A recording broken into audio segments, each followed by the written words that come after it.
வணக்கம். என் பெயர் ஆசை நபியாஸ்ரீ. எனக்கு இப்போ ஸ்கூல் லெசனம் கொள்ளுங்கிற தலைப்பில் பேச சொல்லியிருக்கிறாங்க. நான் பேசுறேன். கல்வியை பற்றியே நான் பேசுறேன். என்னென்ன சினம் எனக்கு கல்வி கற்பிக்கும் போது எனக்கு என்னென்ன சினம் வருதோ அதை சொல்றேன். அந்த காலத்துல கல்வினா ஆசிரியரை கண்டாலே 10 அடி தூரம் ஓடுற மாணவனும் இருந்தான், ஆசிரியர் மேல கல்ல விட்டு எறிஞ்ச மாணவனும் இருந்தான். அந்த காலத்துல கல்வி வாய்ப்புகளே இல்லை, ஆனா திறமைகள் இருந்துச்சு, வாய்ப்புகள் சுத்தமா இல்லை. அந்த காலத்துல வாய்ப்பு இல்லை, ஆனா திறமை இருந்துச்சு. ஆனா இந்த காலத்துல நம்ம தோல் மேல கையை போட்டு சொல்லி கொடுக்குற அளவுக்கு ஆசிரியர்கள் இருக்கிறாங்க. ஆனா நம்ம வாய்ப்பை சரியா பயன்படுத்திக்கல. அதனால எனக்கு கோபம் வருது. அந்த காலத்துல நான் கல்வியை கண்டாலே வெறுப்பு, பள்ளிக்கூடத்துக்கு போனா செம்ம கடுப்பு. இந்த காலத்துல வீட்டுல இருக்கும் போது பள்ளிக்கூடத்துக்கு போடான்னு சொன்னா செம்ம அப்படியே வீட்டுல எரிப்பது ஒரு நெருப்பு. நம்மளாம் அதை கல்வி போற பருப்பாதான் இருக்கணும். இந்த காலத்துல வாய்ப்பு நம்ம சரியாவே பயன்படுத்திக்கல. அப்துல் கலாம் சொல்லி இருக்கிறார், தலைமைகள் எல்லாருக்கும் வேலை வேகமா இருக்கலாம், ஆனா வாய்ப்புகள் ஒண்ணுதான். அதே அவர் சொன்ன அந்த வாய்ப்பை நம்ம சரியா பயன்படுத்திக்கவே இல்லை. நான் இப்ப வாழ்க்கையில ஒரு மாணவியா இருக்கிறேன். திருவள்ளுவர் சொன்ன ஒரு கொள்கை சொல்றேன், செல்வத்துள் செல்வம் செவிச்செல்வம், அச்செல்வம் செல்வத்துள் எல்லாம் தலை.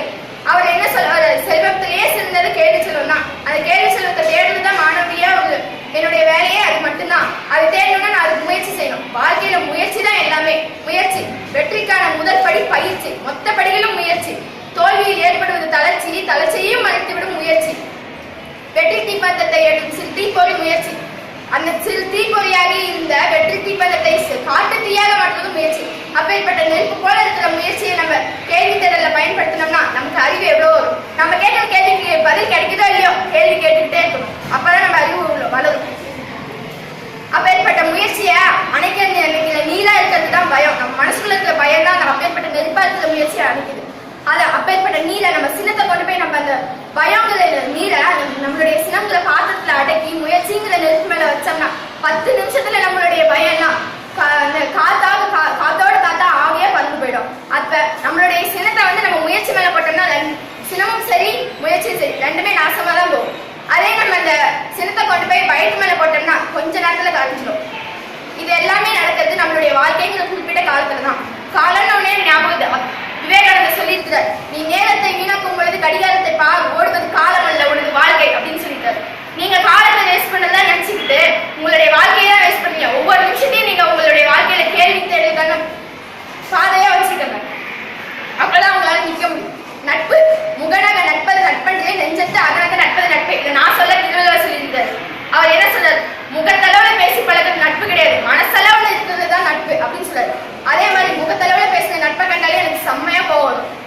பெண்கள் மழலையாக பிறந்து பாவையாக வளர்ந்து பெண்பூவாக மலர்ந்து புத்தம் புதுமையாக வாழ்ந்து உலகின் வழிகாட்டியாக இருந்து அன்னையாக உலகை புனிதமானவள் பெண். அப்பேற்பட்ட பொண்கள் இப்ப ஏனோ தானோ எப்படி இருந்தா என்னன்னு ஒழுக்கம் இல்லாம தெரியறத பாட்டா 2 கணத்துலயும் சேர்த்து வச்சு ஒரு அளவு போல இருக்கு. அப்பேற்பட்ட இது சமூக சேவைனா என்னங்க, சமூக சேவை பண்ணலே போவாங்க. ஆனா பாத்தீங்கன்னா அவங்க வீட முதல்ல ஒழுங்கா இருந்திருக்காரு. தான் சரியா இருக்கிறது பேர் தான் சமூகம். நான் சமூகம், நானும் நீங்க கலந்ததுதான் சமூகம். இப்ப நான் எங்க வீட்டுல ஒழுங்கா இருந்தேன்னா எங்க வீட்டுல இருக்கிறது எங்க 5 பேர் ஒழுங்கா இருப்பாங்க. இப்ப என்ன பார்த்து பக்கத்து வீட்டுல ஒருத்தர் நல்லா இருந்தேன்னா அவன் குடும்பம் நல்லா இருக்கும். அப்படியே போக போக 25, 50, 100 மொத்த பேரை நான் ஒழுங்கா இருந்தாலும் அதுக்கு பேர் தான் சமூக சேவை. முதல்ல நீ உன்னுடைய வீட்டை பார், அப்புறம் மத்தவங்க பேர், அப்பதான் நீ ஒழுங்கா இருக்கன்னு அர்த்தம். அதுக்கு பேர் தான் சமூக சேவை. அதுக்கு பேர் தான் சமூக சேவை. சினத்தை கொண்டு போய் நீ சரியான இடத்துல பயன்படுத்தினாதான் அது பேர் சினம், இல்லைன்னா அது பேரே வேறு. சினம் வாழ்க்கையில் சினம் இருக்கலாம், ஆனால் வாழ்க்கையே சினமாக இருந்தால் அது பெயர் சினம் அல்ல. அந்த வாழ்க்கையே அந்த சினம் அழித்து விடும். புரிந்ததா? இது வரைக்கும் நான் போட்ட மொக்கையா இருந்தா மொக்கையா இருந்துச்சு, நான் மனுஷங்க